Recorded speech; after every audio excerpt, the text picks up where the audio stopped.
Allah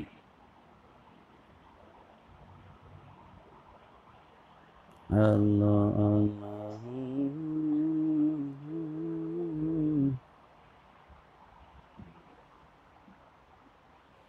Baik, bismillahirrahmanirrahim.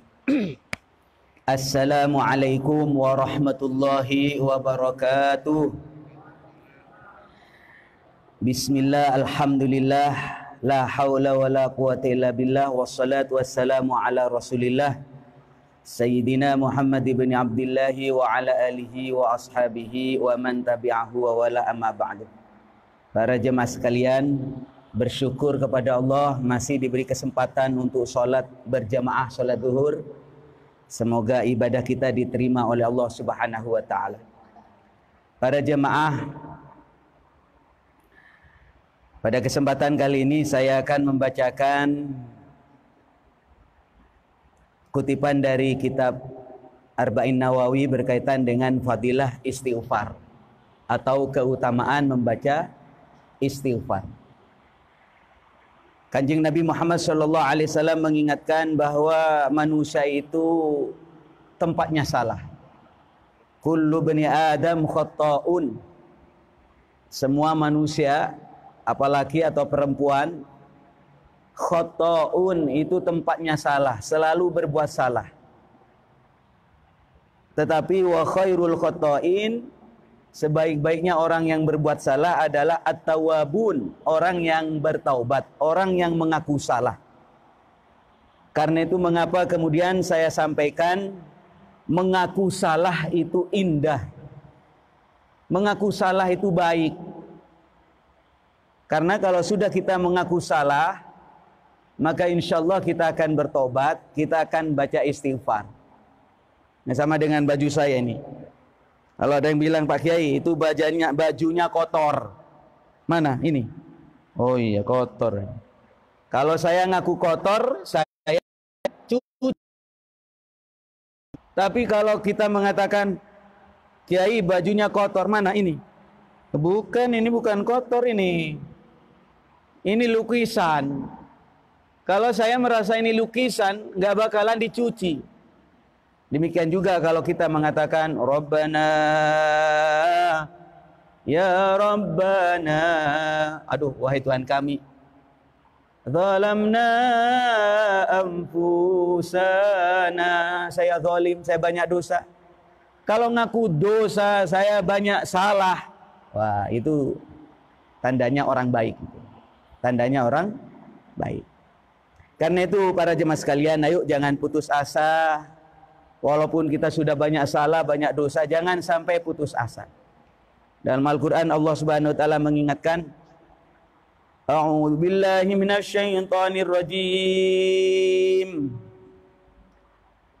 Qul ya ibadiyalladzina asrafu ala anfusihim la taqnatu mir rahmatillah. Innallaha yaghfirudz dzunuba jami'a. Innahu huwal ghafurur rahim. Qul ya ibadi, wahai Muhammad, ya ibadi, katakan, sampaikan kepada umatmu, ya ibadi, wahai hambaku, alladzina asrafu ala anfusihim, di mana mereka melampaui batas terhadap dirinya, banyak dosanya, banyak salahnya. La taqnatu mir rahmatillah, jangan sampai putus asa dari rahmatnya Allah. Jangan sampai kita ngomong, dosa-dosa sekalianlah, maksiat sekalianlah, ntar kalau sudah tua saya mau taubat. Omongan begini namanya putus asa itu. La taqnatu mir rahmatillah, jangan putus asa dari rahmat Allah. Karena apa? Innallaha yaghfirudz dzunuba jami'a. Allah Subhanahu wa ta'ala yang akan mengampuni dosamu, seluruhnya akan diampuni sama Allah. Karena apa? Innahu huwal ghafurur rahim. Karena Allah Subhanahu wa ta'ala itu Maha Pemaaf dan Allah itu penyayang. Para jemaah sekalian, kalau saya ibaratkan dan saya kutip di dalam hadis, ketika kita mengaku salah, beristighfar, taubat, benar-benar taubatun nasuha, Ini Allah itu senang. Allah itu senang. Ibarat begini ya Pak ya. Ada seorang ibu yang kehilangan anak sehari, 2 hari, sebulan tidak diketemukan anaknya. Tentu ibu itu sedih. Setahun tetap akan dicari sama ibunya. 2 tahun, bertahun-tahun terus akan dicari sama ibunya. Maka misalnya 10 tahun kemudian, entah berapa tahun kemudian ternyata anaknya diketemukan. Maka ibu ini senangnya bukan main. Ya Allah, anak saya sudah ketemu. Alhamdulillah, senang. Ini ibu senang sekali. Maka Allah Subhanahu wa ta'ala itu lebih senang terhadap bapak, terhadap ibu, terhadap saudara yang banyak dosa, yang istighfar, kemudian kembali kepada Allah. Ya Allah, saya banyak dosa. Ya Allah, saya mohon maaf. Ya Allah, saya banyak khilaf. Maafkan dosa kami. Berapapun dosamu, innallaha yaghfiru dzunuba jami'a. Allah Subhanahu wa ta'ala yang akan mengampuni dosamu. Nah, ini para jemaah sekalian. Jadi jangan putus asa, jangan putus asa. Karena itu kita sadar, kata Kanjeng Nabi Muhammad sallallahu alaihi wasallam, likulli da'in dawa. Semua penyakit pasti ada obatnya. Penyakit AIDS ada obatnya, penyakit corona ada obatnya, ada. Kecuali mati ya, nggak bakalan ada obatnya. COVID ada obatnya. Tapi wadawa'udz dzunub al-istighfar. Obatnya dosa, pelebur dosa adalah istighfar. Paham? Istighfar itu mohon maaf kepada Allah. Boleh pakai bahasa Arab, astaghfirullahaladzim. Boleh pakai bahasa Jawa, ya Allah kula nyuwun sepura ya Allah. Boleh pakai bahasa Madura, ya Allah kula nyuwun sepora. Terserah. Banyak kalimat-kalimat istighfar. Yang penting ngaku dosa. Nabi Adam memohon kepada Allah, apa doanya? Istighfarnya, Rabbana zalamna anfusana wa illam taghfir lana wa tarhamna lanakunanna minal khasirin. Ini doanya Nabi Adam. Doanya Nabi siapa Ustaz yang ditelan ikan? Nabi Nuh ya? Nabi Yunus. Nabi Yunus itu, ya hayyu ya qayyum la ilaha illa anta subhanaka inni kuntu minadz zalimin. Ini doanya Nabi Yunus. Lah kita ini banyak redaksi istighfar. Ada biasanya kalau di kampung saya itu habis sholat Jumat baca ini.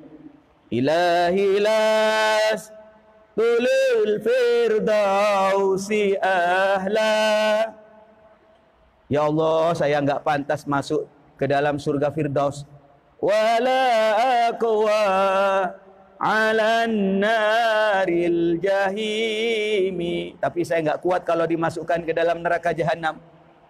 Karena neraka jahim fahabli taubatan waghfir dzunubi. Karena itu ampuni dosa kami ya Allah. Fa innaka ghafirudz dzambin azimi. Karena engkau adalah maha pemaaf. Lah ini terserah Bapak. Yang penting mohon maaf kepada Allah Subhanahu wa ta'ala. Ingat ini, ingat. Kalau kita mau taubatan nasuha, taubat benar-benar taubat. Kalau saya ibaratkan taubatan nasuha itu seperti Bapak naik pesawat, kemudian pesawatnya sayapnya patah. Misalnya. Itu kalau minta maaf benar-benar itu. Ya Allah ampuni dosa saya, ya Allah tolong ya Allah. Kan begitu kan? Saya nggak bakalan ngulangi lagi. Oh bagaimana sayap pesawat patah. Atau di tengah lautan ombak besar. Seakan-akan sudah tidak selamat. Baru kita teriak, ya Allah saya minta maaf. Itulah gambaran kita taubatan nasuha. Taubat benar-benar taubat. Tapi syaratnya taubat itu yang pertama an-nadmu. An-nadmu itu apa ya? Menyesal. Biasanya kalau orang suka menyesal dengan dosa dan kesalahan itu nangis. Ya, bapak-bapak misalnya ketahuan kawin lagi, ketemu sama ibunya, nangis itu. Ya, mohon maaf Bu, ketahuan. Ya, an-nadmu, menyesal. Tidak akan mengulangi lagi dengan simbolnya itu biasanya menangis ya. Yang nomor 2, tarkuz zalat. Meninggalkan kesalahan dan dosa. Jangan sampai para jamaah sekalian kita mengatakan istighfar, mohon maaf, tapi tangan kanannya tetap nyekek botol, masih mabok. Istighfar, mohon maaf kepada Allah, tapi masih nyolong. Itu namanya tidak tarkuz zalat, tidak meninggalkan kemaksiatannya.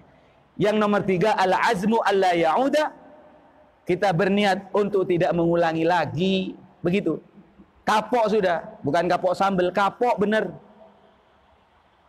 Dan yang terakhir, kalau berkaitan dengan hakul adami, berkaitan dengan manusia, ini harus mengembalikan hak yang pernah kita ambil, minta maaf kepada yang bersangkutan. Karena nggak cukup kalau kita berhubungan dengan manusia, itu dikatakan dalam kitab fikih, wa hakul adami mabniun alal musakha.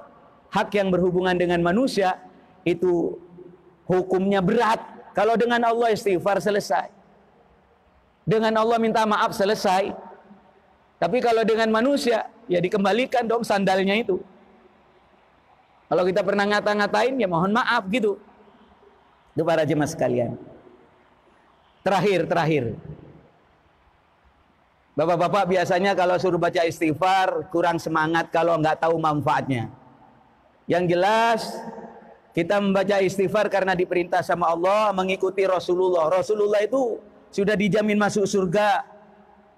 Rasulullah itu dosanya diampuni kalau andekan dosa. Padahal Rasulullah nggak dosa. Rasul itu maksum. Nabi Adam sampai Nabi Muhammad SAW maksum.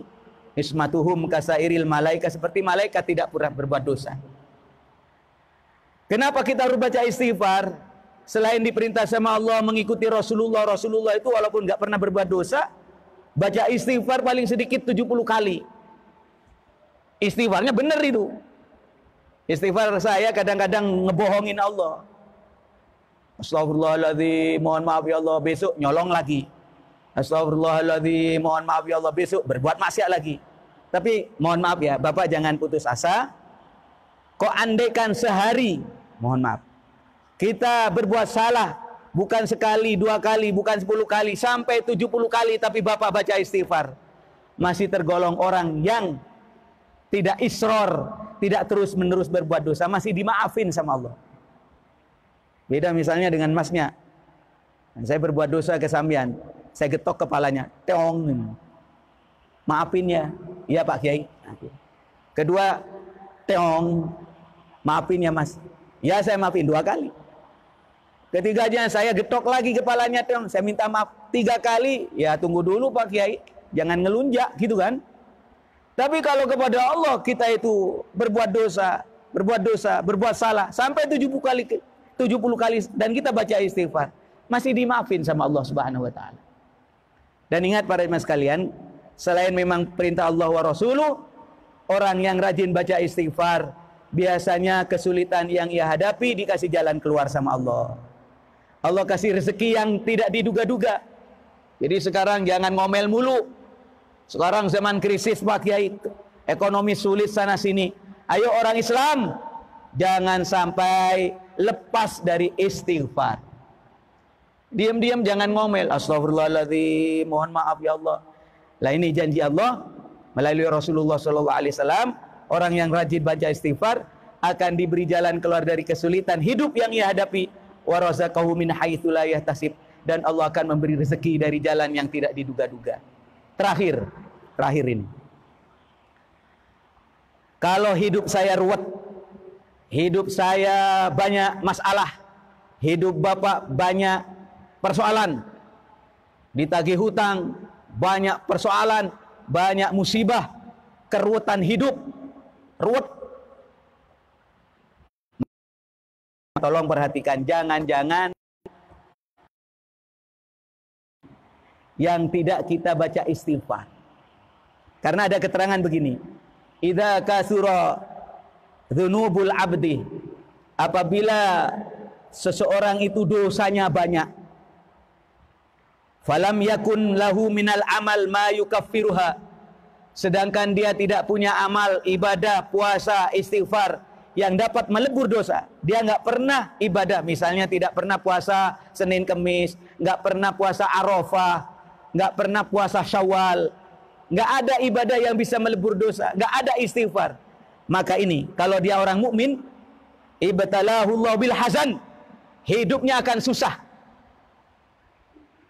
Jadi kalau sampean, kok reward saya nggak kaya-kaya Pak Kiai, hidup saya miskin mulu.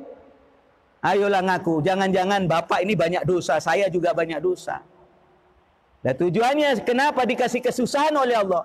Agar kesusahan itu, kesulitan itu dapat melebur dosa kita. Lah kalau kita kurangin kesusahan itu dengan apa? Dengan istighfar. Astagfirullahaladzim, astagfirullahaladzim. Maka terurai nanti. Dan benar apa yang disampaikan oleh Kanjeng Nabi Muhammad.